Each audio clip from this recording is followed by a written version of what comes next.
name's Antoinette Mera. I'm a personal trainer and group exercise instructor, and I'm going to go over with you today a 6-point checklist to get you started with strength and stability on any strength exercise or movement pattern exercise. So let's start from the ground up with number 1 on the checklist, our feet. So they need to start as a basic position right under the hips, and then number 2 on the checklist is our knees. So no matter what we're doing, the knees track with the toes. If you're standing straight up, not going to matter so much, but if you do a squat pattern, as an example, okay, a squat is a sit and stand. There is the possibility that when you sit, your knees might go in. Another possibility is the knees might go out. And that will depend on maybe some strength or weaknesses in the body, which direction they go. So sometimes it's good just to look and make sure, if you don't have a mirror in front of you, that they are tracking right over the toes. Next on the list is the position of our pelvis and our lower back. Since they're kind of connected, I like to put them together. So if you treat your pelvis like it's a bucket of water and you tilt that bucket forward, it's going to put you into what we call an anterior tilt, and a lot of pressure ends up in the lower back and also takes your spine out of alignment, so you're not as strong. Then the other would be a posterior tilt, or taking that bucket of water and pouring the water out the back. You'll feel pressure in the front of the hips and probably a more flattening of the lower back, and again, your spine is out of alignment.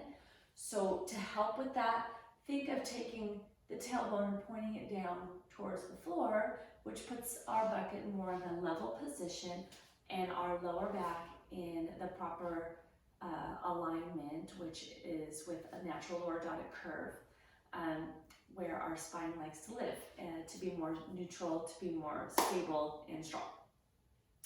Number 4 is the rib cage.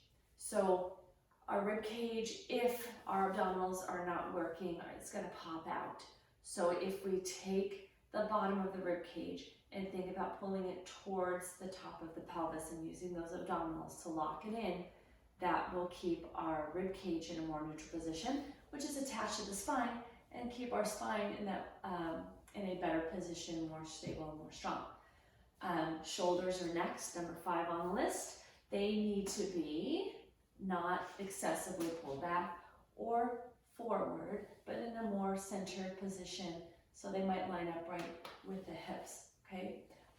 Lastly, number 6 is our head position, which the lineup would be ears over the shoulders as opposed to jutting forward or pulling back, okay? And you'll feel that there's no tension in the neck when it's in a more neutral position. So if we take those 6 points of contact and we sit down, rules will still apply. Feet and knees line up at the hips, tailbone points down to give us that neutral spine. Abdominals are going to go in and around the spine to hold it in tight and keep the rib cage down. Shoulders are in a mid position, and you'll feel a width through the front of the chest, and our head is right over the shoulders. And if you look at it from the side, it's the same thing, tailbone down, the abdominals are in, the shoulders are back, and the head's in line, so that if I do a row, you can see where my posture is. If I do a shoulder cross, same thing, my head would not be coming forward or pulling back. Next on the list would be if you're on a weight bench, or maybe on the floor. Feet and knees line up at the hips. Your pelvis and your rib cage, when you're lying down, need to feel like they're pressing into the pad, and you should have a little space at the waist, which is your neutral spine. Then again, you're wide through the chest, and your head is in a neutral position, not lifting up or really straining and dropping the chin. From there, lastly, we would say maybe on the floor in a prone position or facing the ground. And I like to use a plank as the example. Our feet and knees are going to be in line with the hips, And then whether I am in a straight leg or bent knee position, same rules apply. Then the tailbone's going to point towards the back wall, and our abdominals are going to pull in around the spine. Our chest is wide and the head is in line with the spine. And what I see a lot when my clients or students are in a plank position is that the rear end lifts up and they look down towards their knees, probably mostly for survival. But where we need to be is in that straight position here. And if we're on our toes, it's the same thing.